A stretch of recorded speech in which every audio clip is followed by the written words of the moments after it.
Քաջարանի թունելի կառուցումը հյուսիս-հարավ ավտոմայրուղու փուլերից մեկն է։ Այն հնարավորություն կտա ամբողջությամբ գործարկել հյուսիս-հարավի հարավային հատվածի մեծ մասը։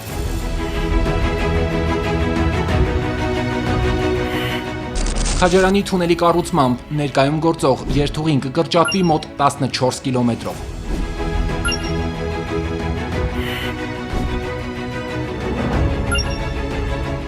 Տրանսպորտային միջոցների միջին արագությունը ժամում 50 կիլոմետրից կհասնի ժամում 80 կիլոմետրի։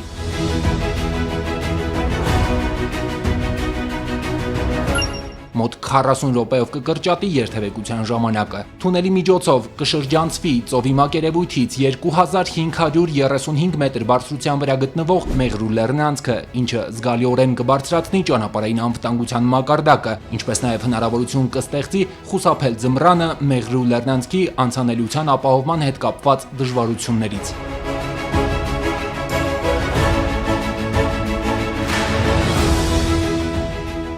Թունելի ընդհանուր երկարությունը կկազմի 7,2 կիլոմետր։ Թունելի ներսում կառուցվող ճանապարհը կունենա 2 երթևեկելի գոտի և մայթեր 16 մետր ընդհանուր լայնությամբ։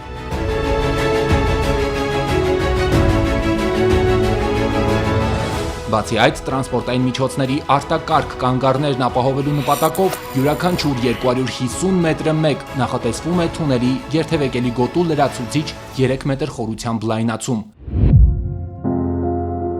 Արտակարգ իրավիճակների դեպքում տարհանման նպատակով թունելի տակ կկառուցվի նաև ելք։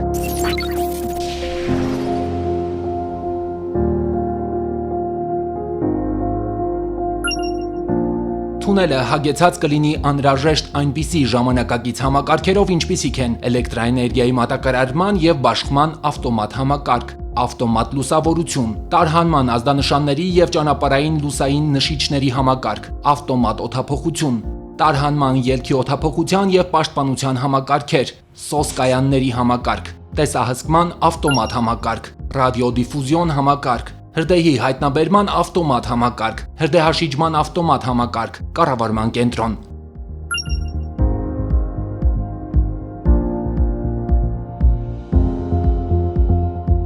Քաջարանի թունելի կառուցումն իրականացվելու է հորատապայթեցման մեթոդով, դա կլինի բարձր ճշգրտության հաշվարկի և կառավարելի պայթյունի էներգիայի կատարյալ համադրություն։ Գործընթացը կսկսվի նախագծային ճշգրիտ տեղանշմամբ, ամուր ժառային զանգվածի մեջ կհորատվի շպուրների համակարգ ապագա պայթեցման համար։ Այնուհետև յուրաքանչյուր շպուրի խորքում կտեղադրվեն պայթուցիկ նյութի անհրաժեշտ ծավալը և դետոնատորները։ Մեկ ճշգրիտ վերահսկելի հարված և դարավոր ապարաժը վայրկենապես կկոտրվի, ձևավորելով թունելի ապագա ուրվագիծը։ Հաջորդ փուլը անվտանգության ապահովումն է։ Օդափոխության հզոր համակարգը ակնթարթորեն կմաքրի հանքախորշը ծխից և փոշուց։ Ծանր տեխնիկան կիրականացնի լեռնային զանգվածի բարձումն ու տեղափոխումը, ազատելով տարածությունը հաջորդական աշխատանքների համար։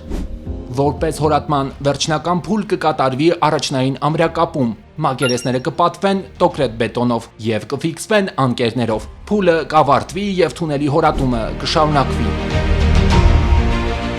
Թունելի ամբողջ երկարությամբ հորատման գործընթացն ավարտելուց հետո կիրականացվեն ջրամեկուսացման աշխատանքներ, կտեղադրվի ջրահեռացման համակարգ, թունելը կբետոնապատվի, երթևեկելի գոտին կասֆալտապատվի և կտեղադրվեն թունելային համակարգեր։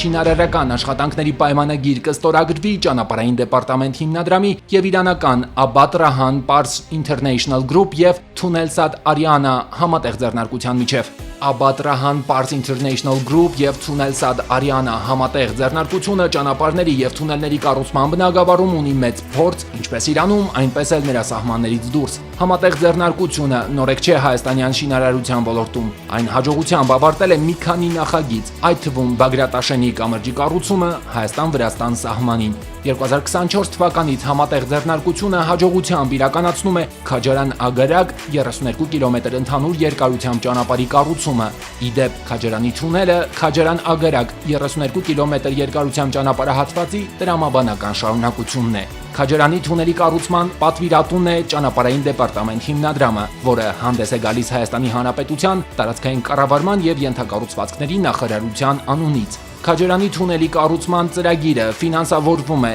Եվրասիական կայունացման եւ զարգացման հիմնադրամի եւ Հայաստանի Հանրապետության կառավարության կողմից։